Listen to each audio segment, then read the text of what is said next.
Hello and welcome to Insight, everyone. I'm Nnamdi Adipo. This week, we intend to examine Nigeria's ongoing crusade against the use and trafficking of illicit substances. And of course, this is coming in the wake of the International Day Against Drug Abuse and Illicit Trafficking.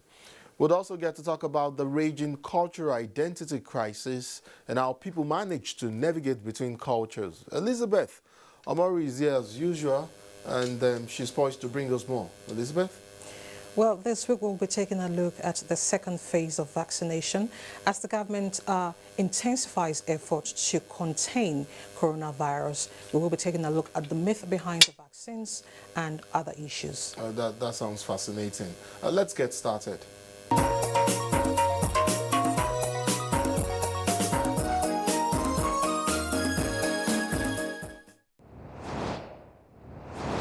We'll begin this conversation, the conversation on Nigeria's war against drug abuse and illicit trafficking. And my guest has a great deal of experience in research, monitoring, and advocacy on ending drug abuse and illicit trafficking.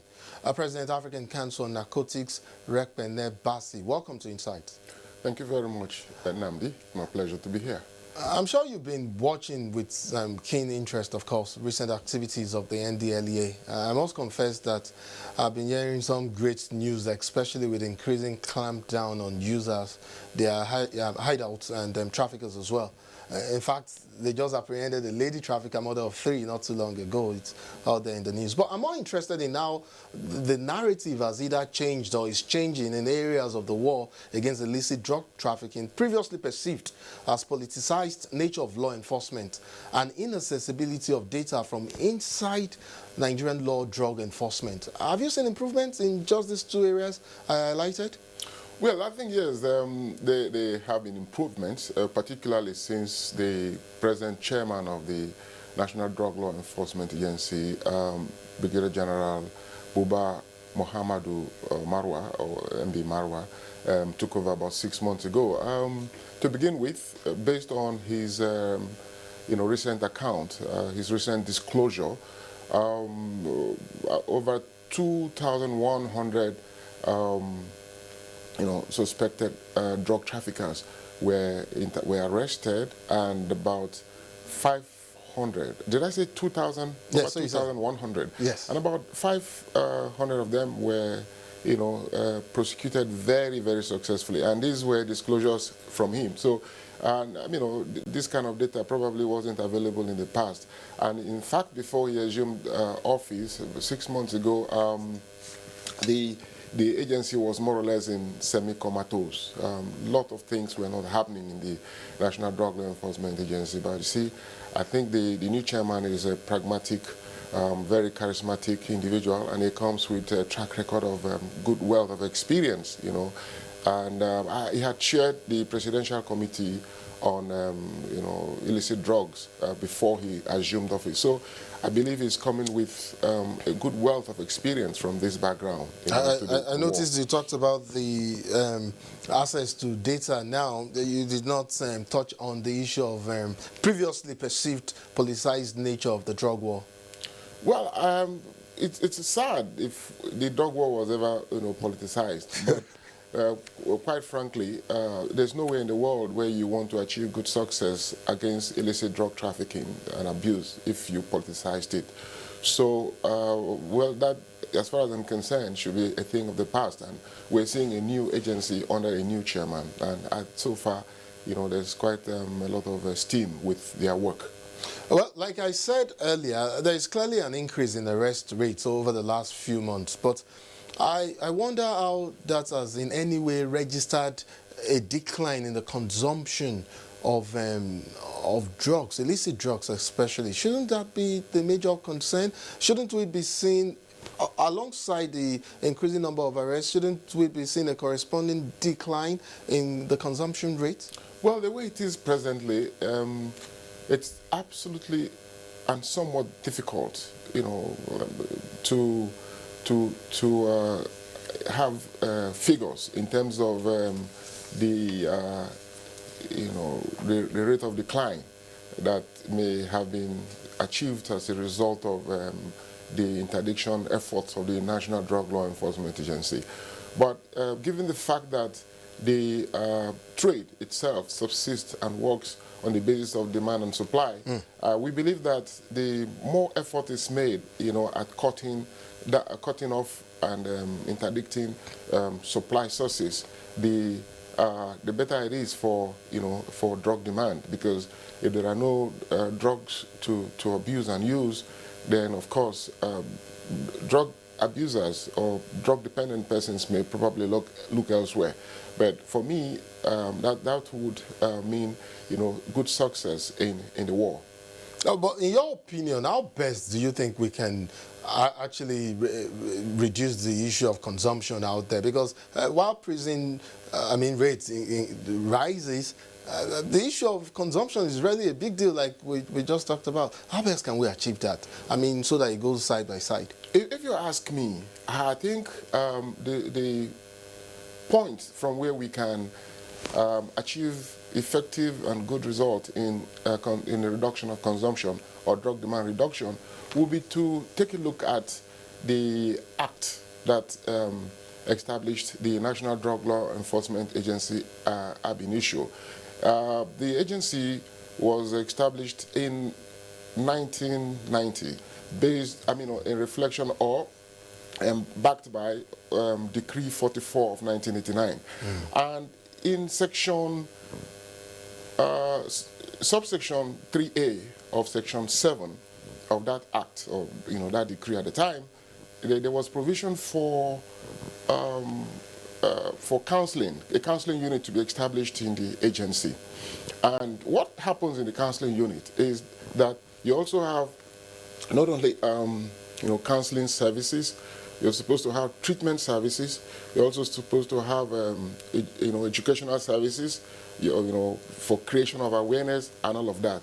And then, but if you take a look at another section of the same law, the same act, in Section 10, subsection 1 thereof, you will notice that that section makes the possession of drug, particularly narcotic drugs and psychotropic substances, the mere possession thereof, it makes it an offense under the act, punishable, under that act for a term of not less than between 15 to 25 years. Now, for me, that is preposterous, inconsistent, and somewhat absurd, because there is no way you would consume a drug if you haven't possessed it. So if you ask me in direct reflection of your question, I would say, look, going forward, we should begin to contemplate the possibility of setting up another agency, a special agency, that would pay more attention and focus more on drug demand reduction, like we have in the United States. In the United States, you have the Center for Substance Abuse Prevention under the Department of Health and Human Services that is solely responsible for drug demand reduction activities. And then the area of interdiction, which is Drug Law Enforcement Administration, is saddled with the DEA, Drug Enforcement Administration, for interdiction. So they're involved in, which is a very, very large, scope, a very large area. They're involved in investigation, intelligence, they're involved in arrest, they're involved in, prosecution, and all of that. So if NDLEA were saddled with a responsibility strictly for interdiction, and given the scope of the challenges involved, they probably do more. While we look at setting up an agency, that would mean restructuring, this entire architecture in, a drug war. Set up an agency under the Federal Ministry of Health that can, be responsible for drug demand reduction. And I believe they will do more. Because as it is, without disregard for the fact that NDLEA may have facilities for counseling services, I doubt if they have sufficient, the wherewithal sufficiently to deal with, not only counseling, education, and even aftercare support to ensure that, victims do not relapse into, substance abuse. Because the objective is to get them out. So, and if you have that under the Federal Ministry of Health, an agency supervised under the Federal Ministry of Health, I think it would help us a lot better. That's in direct response to your question. Whereas NDLEA can be, under the under the Federal Ministry of Justice, as it is like in the United States, where you have DEA, supervised by the Department of Justice. You know, in your earlier explanation, you brought up the issue of facilities. And, I mean, it just brings to mind the issue of our readiness to take on this war, and whether or not, in your opinion, that is, I would like your opinion on this subject matter, whether you think we have been able to integrate science and tech into the war against illicit drug. And I'll give you an example. I mean, we've heard of raids. Say, for instance, on campuses, certain hideouts where known hideouts are identified as bad spots or dark spots, across the country that the NDLEA has raided recently. Do we perhaps have, like in the case of alcohol, for instance, when one is accused of having had excessive alcohol, you're given a breathalyzer to do a test, and then it determines whether or not you've had above the limits allowed by law, whether to drive, for instance. Shouldn't we get to that stage here in Nigeria where we should perhaps apply such simple devices or technology in isolating and identifying certain substances that have been taken by suspects? I mean, when are we likely to get there? Well, to begin with, those kinds of devices are in existence. Okay, Yeah, they exist. Okay, and for example, I'm wondering about the applicability. Yeah, well, I mean, all things are possible if you have the will, the political will in particular. I mean, if you were determined to do it. And I think the NDLEA has, devices, for detecting, the substance abuse in victims and individuals. There is a forensic toxicology testing. And this testing helps you through the urine, by screening the urine, the blood, saliva. Is that after the fact?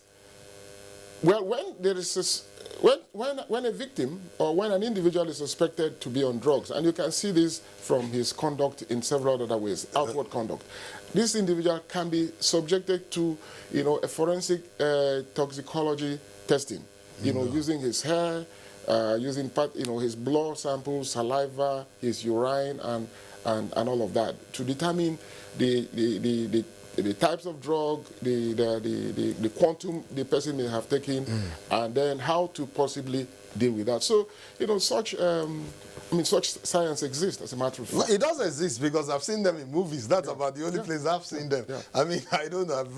I haven't traveled to or worked with the DEA, like, for instance, to know. I'm just wondering about its applicability in Nigeria. I'm wondering if it's also something the NDLEA is It can be put to use. And yes. I'm even aware that there are certain higher institutions in this country that have such, such equipment, such devices. That's wonderful news. To detect, consumption by their students and try to help them. So, the technology exists in Nigeria. This science exists already in Nigeria. Of course, the question will be to what extent is this being put to use? And I think that that's where the challenge is. We can work harder and try to make this available everywhere so we can help, more victims of, drug dependence or, substance abuse, addiction. Yeah. Earlier on you talked about counseling and capacity of the NDLEA, and in fact you made suggestions on how best this can be achieved. But as members of the United Nations Office on Drugs and Law, we are guided by agreed international law control framework. Let me be specific with the arrest of farmers in some parts of Nigeria, are rounded up for the cultivation of illicit drug crops. I wonder if you're aware of any reformative program, or does it end with the arrest and prosecution of suspects? Isn't the system supposed to go further to help develop alternative sustainable livelihoods for those arrested and reformed as captured in international conventions? That is exactly the point that I tried to make earlier.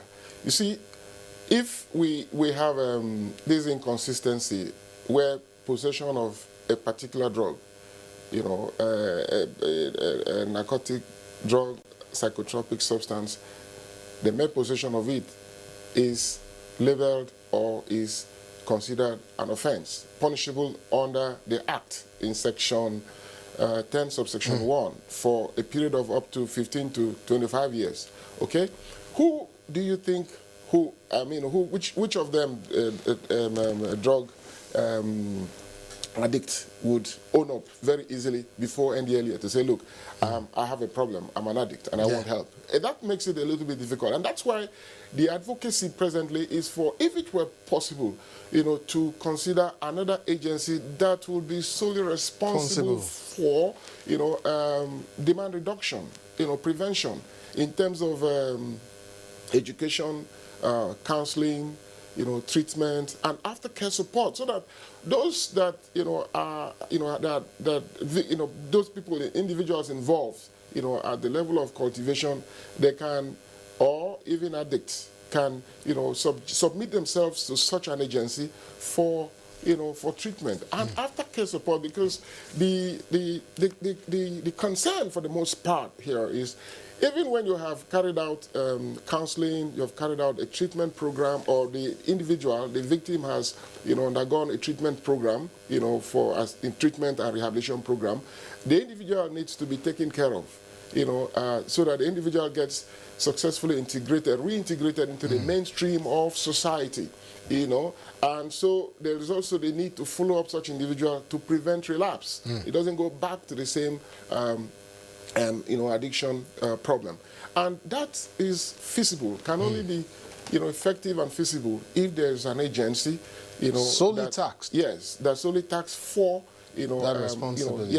that responsibility. And I believe under the Ministry of Health, because like I said earlier, NDLEA itself, it has so much,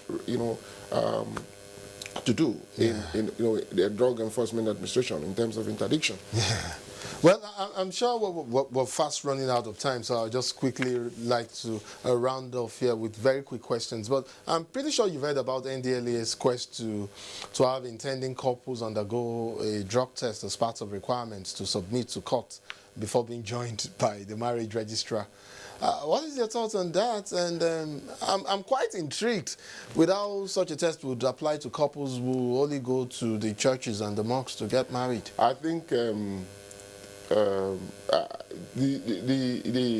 new management of NDLEA is very passionate about this war, and but having said that, they need to draw a line of balance, between official function and private life, must always be respected. And so to that extent, I think that it's going to take a while to get to that level. Otherwise, the churches may be saddled with such responsibility, or such other institutions in society may take upon themselves the responsibility, of dealing with the issues from such perspective. I'll take that. And incidentally, I'm aware of your stance on legalizing medicinal marijuana here in Nigeria, but is there a situation or scenario you can be flexible to or amenable to us where medicinal marijuana can be approved? Well, this is not an individual opinion. This is the position of the African Council on Narcotics. And, with regards to legalization, or decriminalization of, marijuana, like we have maintained, for strictly medicinal purposes, it is possible, under some confinement, under some control, to go out, to carry on research to find out the medicinal value in cannabis or marijuana, but to legalize it is to open the floodgate, of substance abuse generally, in Nigeria. And I have always said, look, we must deal with this circumspectly. We must be very careful how we go about it. And that's without disregard for the fact that marijuana may have medicinal purposes. And some, aspect of this argument has been the income that generation, yes, massive income generation that may be accruable to state actors. And I ask, the income we have generated from, other resources, oil and the rest, how well have we put them to use? Would this make any difference? Well, this is well, not yet a debate yet, because the debate hasn't really started yet, but I mean, if there are a few whispers in certain corners. President, African Council of Narcotics, Rep. Bassi, thank you so much for coming on Insight. Thank you. My pleasure. Rep. I beg your pardon, did I mispronounce your name? It's Rep. Bassi. I beg your pardon. Thank you, Namdi. Thank you so much for coming on Insight. My pleasure to be here with you. Moving on, we'll now focus on the imperatives for cross-cultural communications, but more about identifying the correlation between different cultures and an individual's definition of self, and also how that such awareness could help in distinguishing personal and national identities against corresponding community expectations. My guest is Richard Nzeku. Richard is a culture and self-awareness advocate and has a dedicated YouTube channel, Rich Perspectives, he calls it, on the whole subject matter. Welcome to Insight, Richard. Thank you very much for having me. I would apologize to you because when it comes to Rich Perspective, I'm a late bloomer. I actually just started to take a look at it. But I did more than take a cursory look at your channel and noticed how deeply ingrained you are on the whole issue of navigating culture and identity. But first, I'd like to begin with the issues here at home before talking about how we struggle with conflicting culture outside of Nigeria.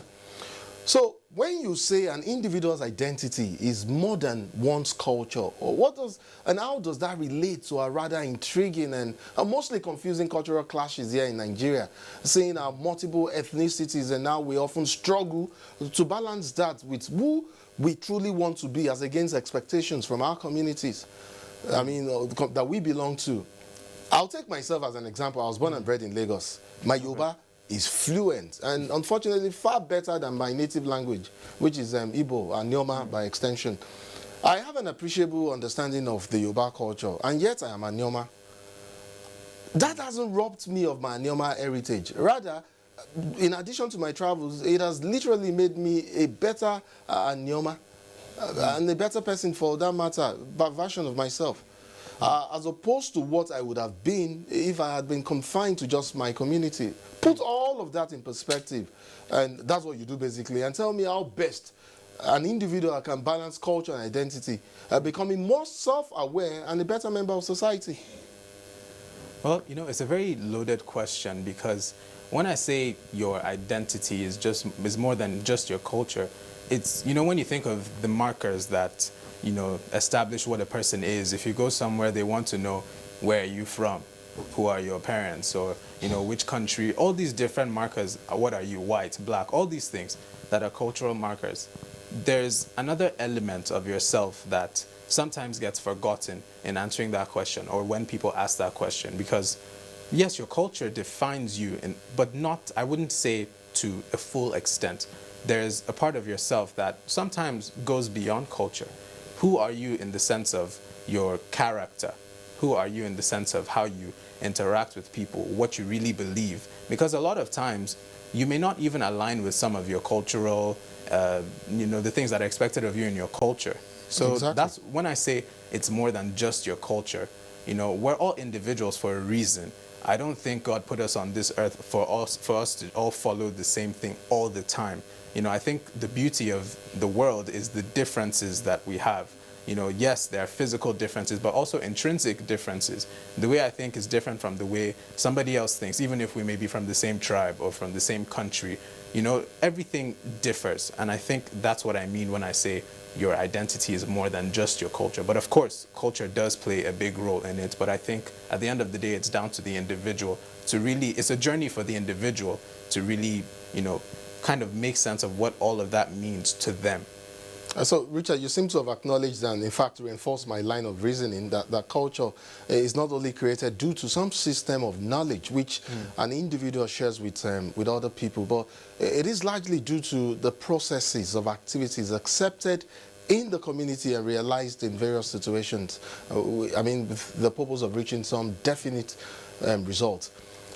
But will it also be right for me to say that in the events that I find myself within a community unlike the one I probably grew up in, I beg your pardon, what I need basically is knowledge and understanding of that culture so that I can have a better and harmonious interactions without necessarily conforming and embracing all aspects of that community's culture.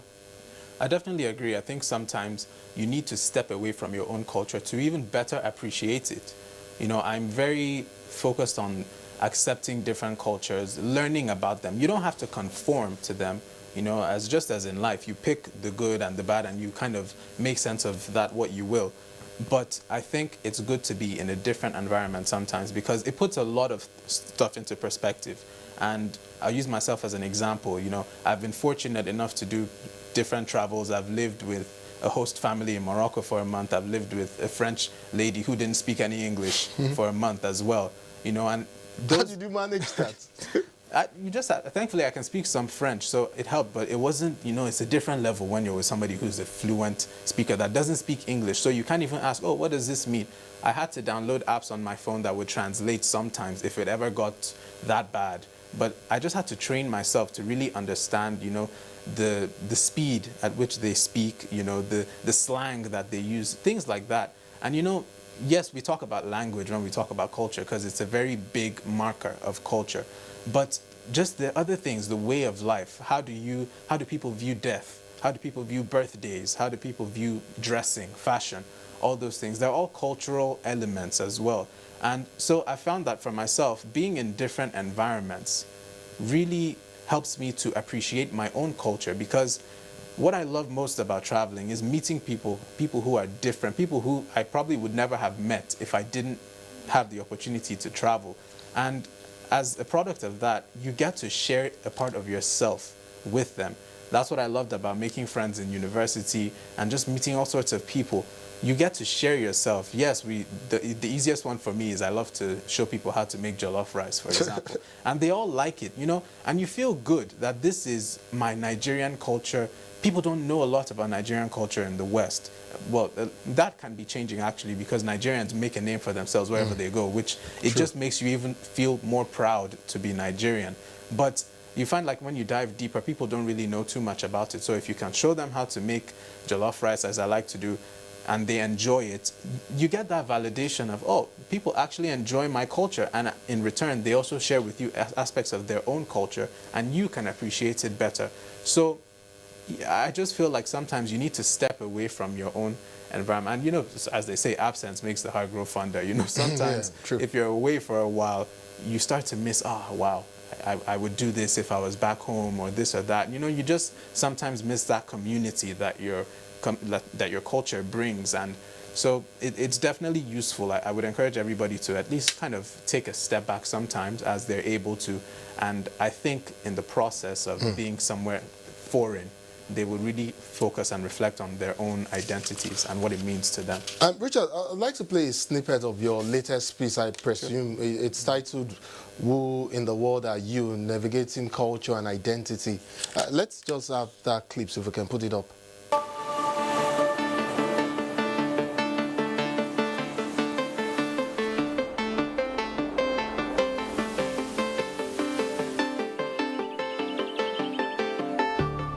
Is a maze, a complex network of ethnicity, race, language, religion, philosophy, gender, social class, and life experiences, all of which make up the fabric of our identity and how we exist, how we understand life. We go through life labeled by the circumstances that surround our existence. Our ancestry, environment, culture, all the things that form a large part of who we are. But how do you see yourself in the world? And how do others see you? Is your definition of yourself really yours? Or is it for the world to decide? Who are you really? And where do you fit in? Nice pictures, I must say. But I noticed in that piece you had a rather intriguing way of talking about the labeling crisis and how beneficial or not it could be. Let me play the particular parts of that piece that talks about the labeling crisis. Can we have that as well? A lot of our identity is stuff that we don't have control over, stuff that's already decided before we're born. Your nationality, ethnicity, race, gender, religion in many cases, and several other things. Some of these you can change as you grow and evolve, but others are fixed for life. You are labeled whether you like it or not. And it's also very common to experience the struggle of feeling like you don't really fit in wherever you go, or that you're not accepted. And this can sometimes cause an identity crisis, as a lot of people have experienced too foreign for your own home, too foreign for your new country. But here's the thing. Cultural identity goes beyond your sense of self. It extends to other people's views of you based on their own sense of self, and sometimes the historical context surrounding people like you. So, Richard, I get what you're saying there, but are you inferring that there is little or nothing we can do about labeling because it is other people's way of identifying us, and that makes labeling part of society's identification modus operandi and even acceptable? I would say it goes both ways, you know. Unfortunately, I think a large part of labeling, especially if you talk about the negative side of labeling, it comes from how other people view you. It doesn't mean that you're exempt from contributing to that viewership, so to speak. For example, I'll take the, if you're born, I'm a black man, I was born black. I didn't ask to be that. I had no control over that. But unfortunately, in the world today, racism is a thing. If you go to certain countries, they would look at you as, oh, you're a black person, why are you here? You know, there are all sorts of, prejudices that come from that. And that's not your fault. You know, you didn't do anything wrong by being black or Nigerian or African. That's down to them. And those are the kinds of examples where I say, in those situations, I would say it comes down totally to how the other people view you, because you literally did not do anything wrong. But then when you take an example like, let's take terrorism, for example, and how we've seen all the Islamophobia that has developed over the years.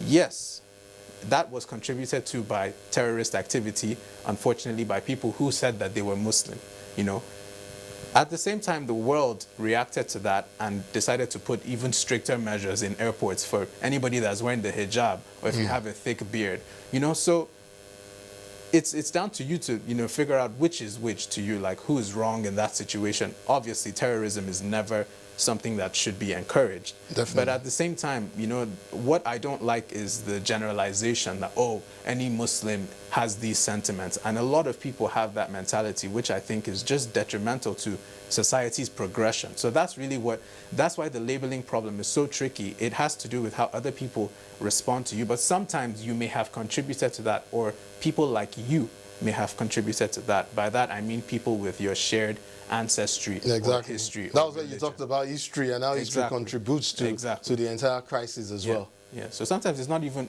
you have no control, but it's just somebody that had the same demographic label or identity as you that unfortunately make people react that way towards you. It's a very, I don't know, it's very uncomfortable. I get that, and sometimes, some you can beat, if I get you correctly, some... you have no choice, but it's So Richard, I recently decided to begin, reading, extensive reading as a hobby, so I could learn from experiences of people like you.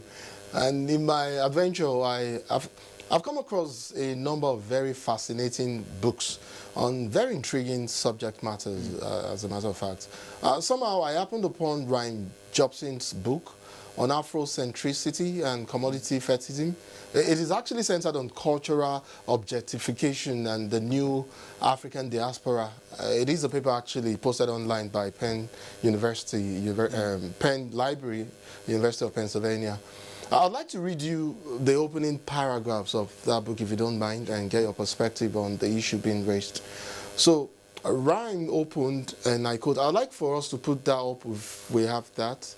Popular renderings of Afrocentricity characterized by allegedly fabricated holidays, traditional African aesthetics, and cultural nationalism have been subjected to widespread criticism as a reflection of a racially essentialist movement Figures such as Manola Karinga, the founder of Kwaza, and his intellectual forebears have been denounced as black demagogues, accused of forging the Afrocentric idea out of a misguided appeal for African rootedness, in contrast to the ideas of cosmopolitanism and racial fluidity espoused by the detractors, end of quote.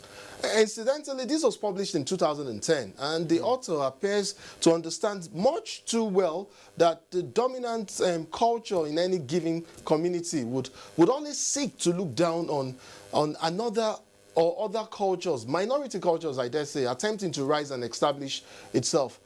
Do you think times are changing, or that nations, peoples, and communities would linger in these cultural balloons with a sense of superiority? That's a very tricky question. I think, and this is just my opinion, I feel like it'll be very hard for me to imagine a society or a world in which people don't have that attitude towards other cultures, because I think it's just a part of human nature, this, unfortunately so, this superiority complex against other lesser known demographics in society. And I think it's interesting what he's saying about Afrocentricity.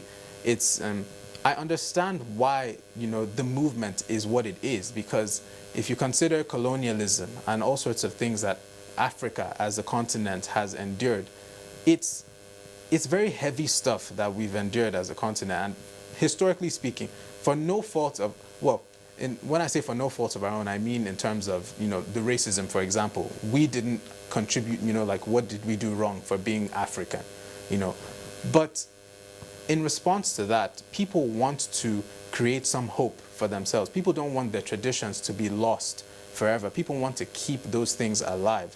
And which is why if you go to different countries around the world, you will find different communities, be it African, be it Middle Eastern, be it whatever the case. You will find those communities because people want that reminder of their culture, where they come from, how they do things. Because it's very easy to get lost in it all sometimes.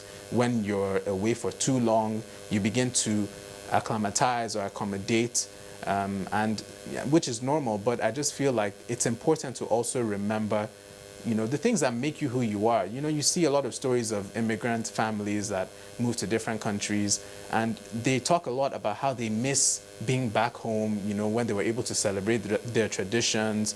Like Muslim immigrants miss celebrating Eid the way they would in their countries when maybe they're in a Western country, and Eid, for example, is not a holiday. Meanwhile, back home for them, it's a holiday. You find all those kinds of, conflicts here and there. So it makes sense, relating this back to Afrocentricity, why there would be those movements.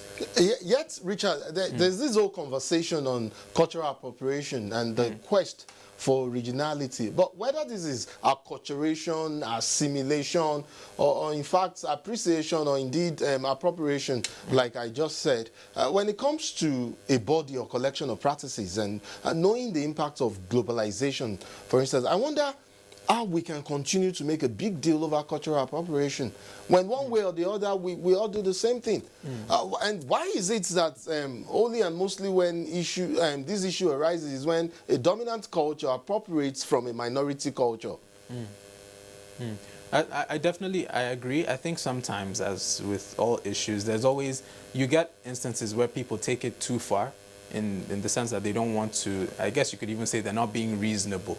Because I firmly believe that as we all are on this earth with all our differences and, intricate practices here and there, we're all here to kind of feed off one another. You don't just stay and keep something and expect that you won't see it replicated somewhere else or something.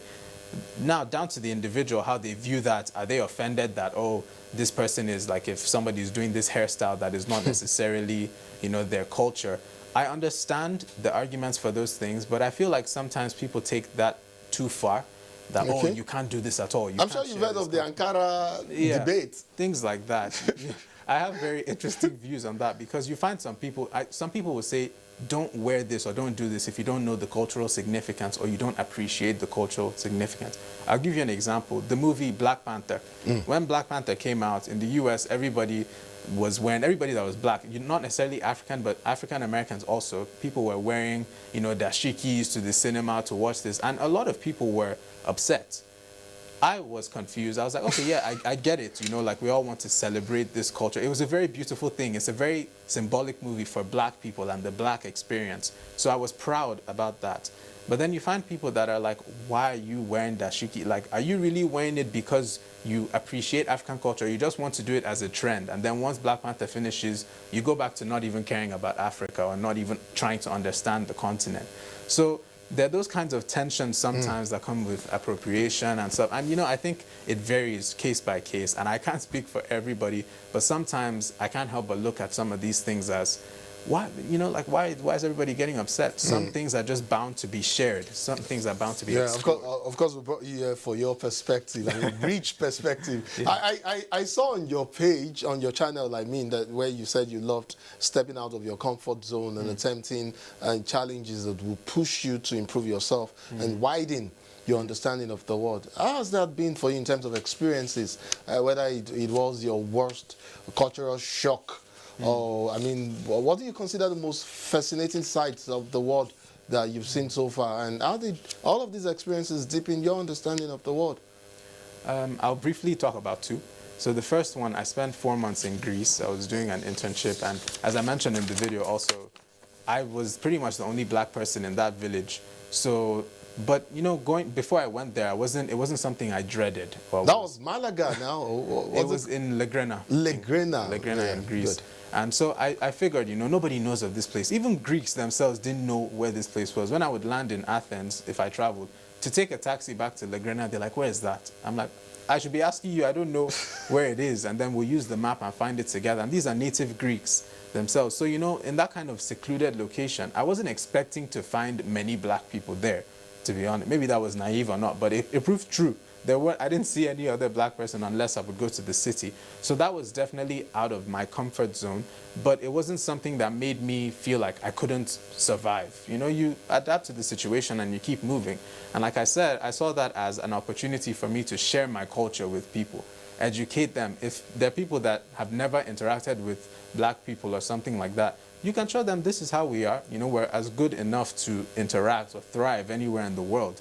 There's nothing that, you know, puts us at a disadvantage regardless. So that was one instance I can say I felt a bit, it was definitely out of my comfort zone, but you can always make the best out of any situation you're in. And very quickly, the highlights for you, I mean, perhaps maybe not the most of it, but I mean, what would you consider the most fascinating experience you've had in terms of your travel experiences and some of what you've seen?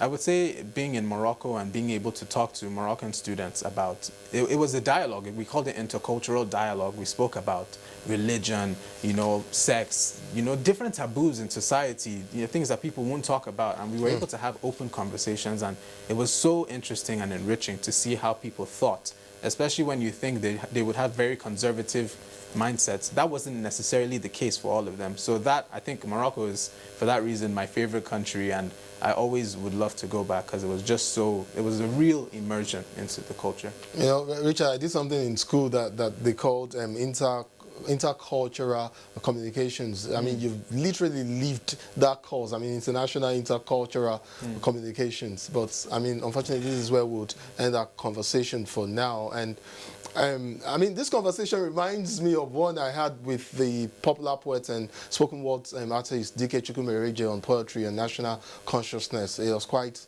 just as profound as the one I've had here with you. I'd love to have both of you on the same panel sometime real soon. I'll see how we can work that out. And I'd like to see you both, as in both deep thinkers, make our day. Richard and Zegu, it's been an absolute delight having you on this program. Your thoughts on navigating culture and identity have been quite rich indeed. And I'd like to wish you the very best. Thank you so much for coming on Insight. Thank you very much for having me. I deeply appreciate it. Thank you. Up next is Elizabeth Omori with the Media Review segment.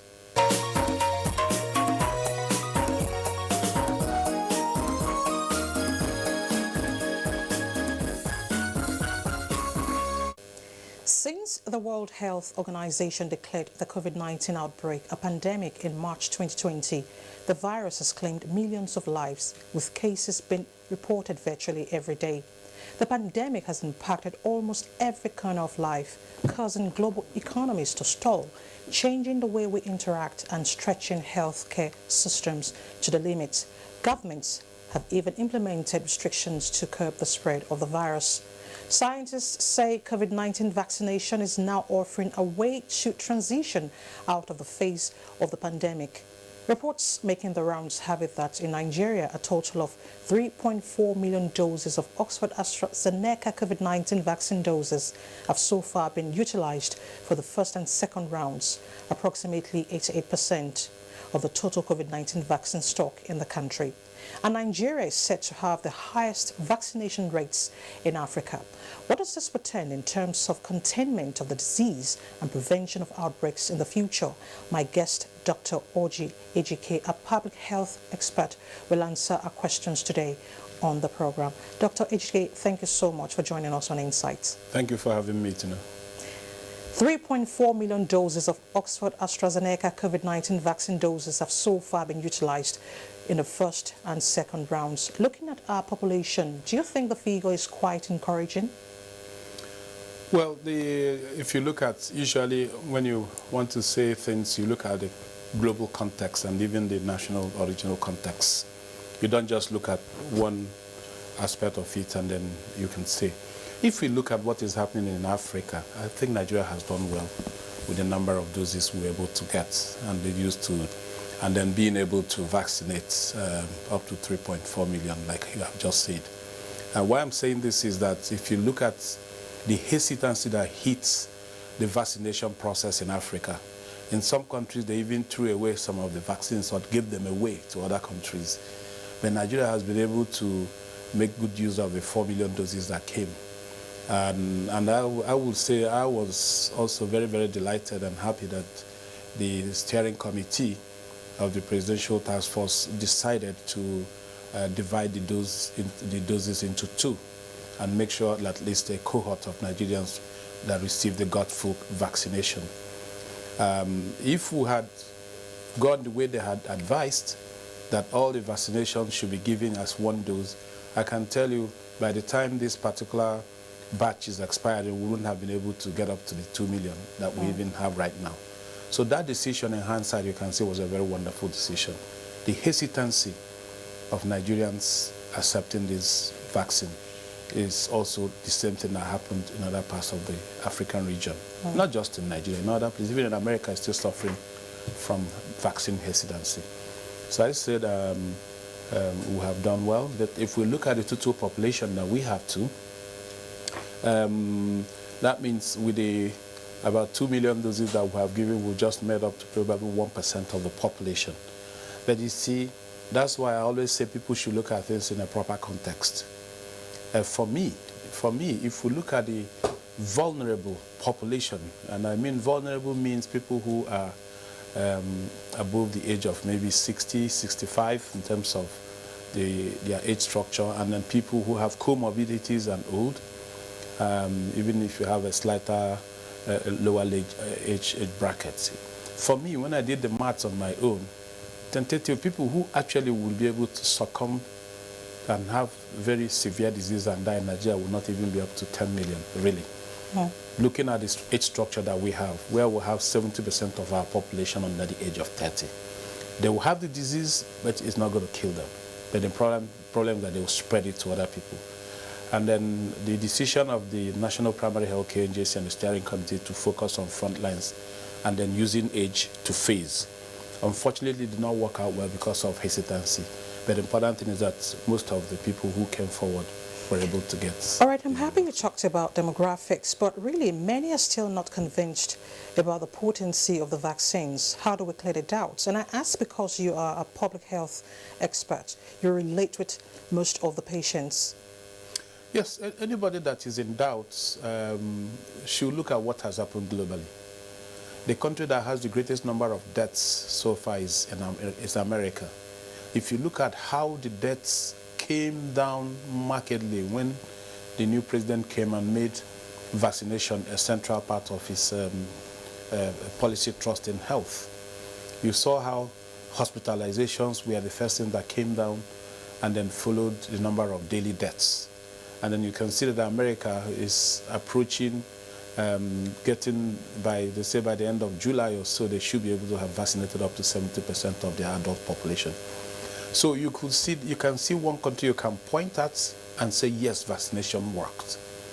Even in Nigeria, remember by early this year, our distance plateaued off. There was a second wave and it plateaued off.